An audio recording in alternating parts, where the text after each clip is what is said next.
అమ్మా, నిన్నే నమ్ముకుని ఇన్నేళ్లుగా సేవిస్తున్నానే. నా బాబుకు జరిగిన ఆపదేమిటి? వాడెలా ఉన్నాడు? చెప్పమ్మా, చెప్పు.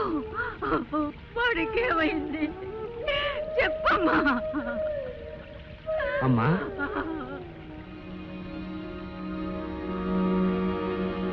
ఎవరు బాబు? నేనమ్మా, విజయ్ని. ఒకనాడు దెబ్బలతో మీ దగ్గరకు రాగా నాకు ఉపశమనం కలిగించారు. క్షుద్రశక్తి నుంచి తప్పించుకోవడానికి రక్షా కట్టి పంపించారు. ఆ రక్షాబలం ఉన్నంత వరకు నాకంతా జయమే జరిగిందమ్మా. ఇప్పుడు నేను భైరవ ద్వీపానికి బయలుదేరుతున్నానమ్మా. మళ్ళీ తమ ఆశీస్సు పొందాలని వచ్చానమ్మా.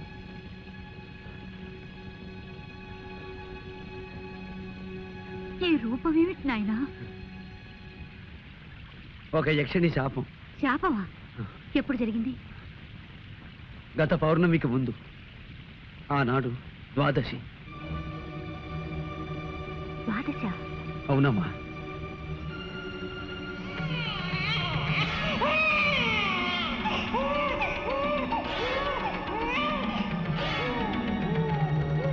బాబు, నీవెవరి బిడ్డవి? నీ తల్లిదండ్రులు ఎవరు? నేనెవరి బిడ్డనో తెలీదు గాని గోమతి నదీ తీరంలో ఉన్న తోటాల కోనలో పెరిగాను. పసి వయసులో ఒక ఉగాది నాడు నదిలో కొట్టుకొస్తూ ఆ కోనవాసులకి దొరికానట. ఉగాది గోమతి నదిలో?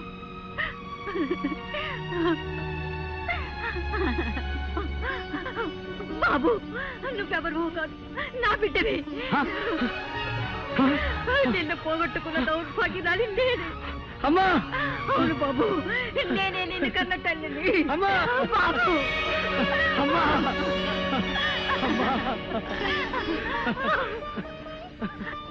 అమ్మా, జగన్మాత, ఆనాడు నా భర్త నన్ను నిరాకరించిన ఈనాడు నా బిడ్డను నాకు ప్రసాదించావు తల్లి. అమ్మా, నా తండ్రి ఎవరు? చంద్రప్రభ మహారాజు. చంద్రప్రభ మహారాజా? అయితే ఆయన్ని నేను కలుసుకున్నానమ్మా. అవునమ్మా, తాను గాంధర్వ వివాహం చేసుకున్న భార్యని నిరాకరించానని, ఆ పాప ఫలం అనుభవిస్తున్నానని వేదనతో కుమిలిపోయారమ్మా. అంతా మంచిగా జరిగిందమ్మా. ఒకరినొకరు తెలుసుకోకపోయినా ఆయన స్థితికి జాలిపడి మా గూడానికి పంపించానమ్మా.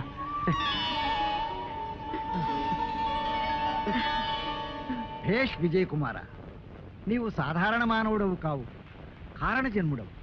అందుకే ఒక దివ్యాశ్వం నీకు వరమిచ్చింది. దాని సహాయంతో కార్యసాధన చేసి విజయనామాన్ని సార్థకం చేసుకో.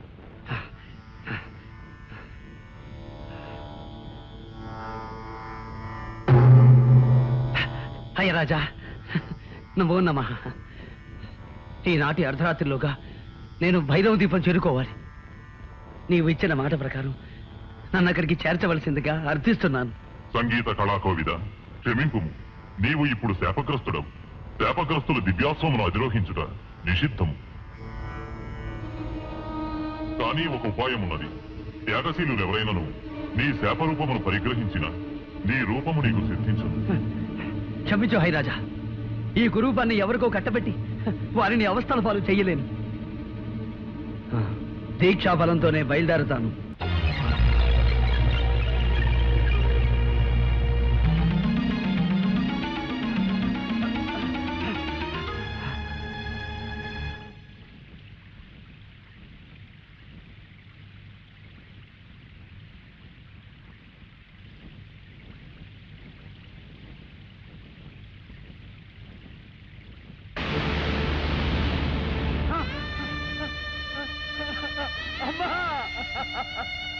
అమ్మా! అమ్మా! అమ్మా! అమ్మా! లే విజయ, లే. ఇది దేవీ సంకల్పం. నీకు విజయం చేకూరాలని ఆ తల్లి నాకు అనుగ్రహించిన రూపమే ఇది. నీవు విచారించకు. అమ్మా, అమృతతులు ఏమైనా మీ ఆశీర్వచనం లభిస్తుందని వచ్చాను కానీ